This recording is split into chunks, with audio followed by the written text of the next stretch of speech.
Today I'm going to show you how to make a quick, easy, delicious, dairy-free hot chocolate. First, we're going to add a tablespoon of dairy-free baking cocoa. You can add a little bit more if you like it a little more chocolatey. Next, we're going to add a tablespoon of sugar. You can add a little bit more if you like it sweeter.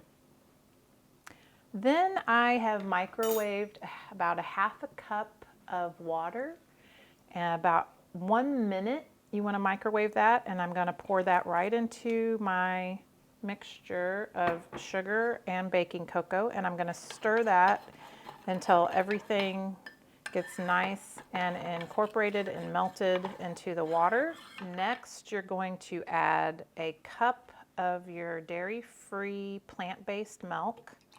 Then you're going to add 1/4 of a teaspoon of vanilla. And we're going to stir that. And before we microwave this for about a minute, I'm going to put my marshmallows on top so those get melted. And then I'm going to microwave this for 1 minute. So now we have our hot chocolate all ready to drink.